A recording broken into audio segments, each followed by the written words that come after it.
T family എന്നറിയപ്പെടുന്ന ഷെമിയും ഷെഫിയും തങ്ങളുടെ എല്ലാ വിശേഷങ്ങളും പങ്കിടാറുണ്ട്. നവംബറിൽ ഷെമി വീണ്ടും ഗർഭിണിയാണ് എന്ന സന്തോഷ വാർത്തയുമായി ദമ്പതികൾ സോഷ്യൽ മീഡിയയിൽ വന്നിരുന്നു. മകൾ ആയിഷയ്ക്ക് കൂട്ടായി ഒരാൾ കൂടി വരും എന്ന് കരുതിയെങ്കിലും അവർ വിചാരിച്ചതുപോലെയായിരുന്നില്ല കാര്യങ്ങൾ.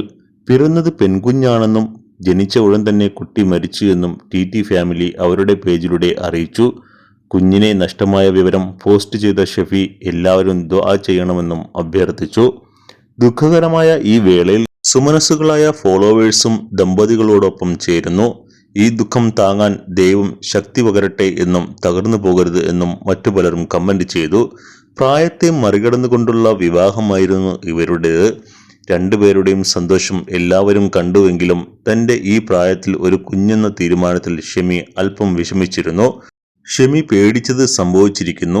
വിവാഹമോചനം കഴിഞ്ഞ് 2 പെൺമക്കളുമായി ജീവിച്ചിരുന്ന ഷെമിയെ ഷെഫി ജീവിതത്തിലേക്ക് കൈപിടിച്ചു കയറ്റുകയായിരുന്നു.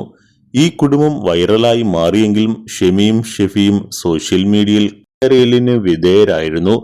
ഇതിന് രണ്ടുപേരും ചേർന്ന് മറുപടി കൊടുക്കുകയും ചെയ്തിരുന്നു. ഷെഫിയേക്കാൾ ഷെമിക്ക് പ്രായക്കൂടുതൽ ഉണ്ടെന്നതായിരുന്നു പ്രധാന ആരോപണം. വിവാഹമോചിതരായ സ്ത്രീ 14 വർഷം ഒറ്റയ്ക്ക് ജീവിച്ച ശേഷം ഒരു ജീവിത പങ്കാളിയെ കണ്ടെത്തിയെങ്കിലും അത് സോഷ്യൽ മീഡിയയ്ക്ക് ദഹിച്ചില്ല. ഭാര്യയും ഭർത്താവും തമ്മിൽ എത്ര വയസ്സിന്റെ വ്യത്യാസം ഉണ്ടെന്ന കാര്യം ഇരുവരും എവിടെയും വെളിപ്പെടുത്തിയിട്ടില്ല.